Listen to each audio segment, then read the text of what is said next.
दिल्ली के उपराज्यपाल मान गए हैं कि दिल्ली में सर्विसेज यानी कि अफसरों की ट्रांसफर पोस्टिंग, अफसरों पर नियंत्रण चुनी हुई सरकार का अधिकार है। उपराज्यपाल की तरफ से एक बयान जारी किया गया है। उसमें बताया गया है कि जो उपराज्यपाल सचिवालय है उसने सर्विस मामले से जुड़ी सभी फाइलें सुप्रीम कोर्ट के 11 मई 2023 के आदेश के मद्देनजर सर्विस मामले की सभी फाइलें दिल्ली सरकार को भेज दी हैं।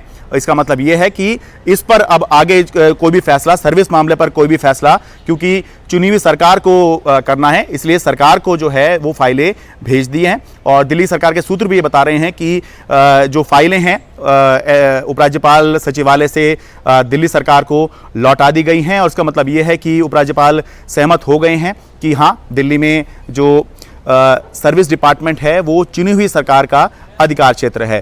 दरअसल अभी तक हुआ ये था कि 11 मई 2023 को सुप्रीम कोर्ट की जो संवैधानिक पीठ है उसने संविधान की व्याख्या करते हुए बताया था कि दिल्ली में अफसरों की ट्रांसफर पोस्टिंग, अफसरों का नियंत्रण पूरी तरह से जो चुनी हुई सरकार है उसका अधिकार क्षेत्र है। लेकिन इस फैसले के बाद में उपराज्यपाल की तरफ से जो है कुछ नहीं कहा गया था और अलग अलग तरह के विवाद हो रहे थे। लेकिन अब पहली बार जो है उपराज्यपाल की तरफ से इस सुप्रीम कोर्ट के आदेश पर यह कहा गया है कि इस आदेश के मद्देनजर जो सर्विस मामले की सभी फाइल हैं वो नेसेसरी एक्शन के लिए कि क्या करना है ये जो है सरकार को लौटा दी गई हैं। तो अब ये उम्मीद करनी चाहिए कि इससे जुड़े जो विवाद हैं वो कम होंगे या खत्म होंगे।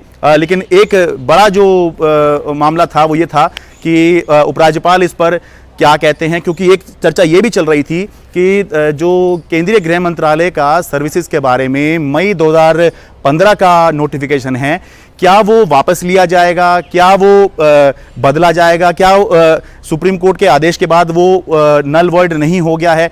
चर्चा चल रही थी क्या वो नोटिफिकेशन रहेगा, जाएगा या फिर कुछ और भी करने की ज़रूरत है। तो उसका क्या हुआ है इसके बारे में तो अभी नहीं पता चल पाया है। लेकिन उपराज्यपाल की तरफ से जब कहा गया कि फाइलें भेज दी गई हैं चुनी सरकार को, तो इसका मतलब यही है और सरकार भी इसका यही मतलब मान रही है कि उपराज्यपाल मान गए हैं। दिल्ली से मैं शरद शर्मा, एनडीटीवी मीडिया।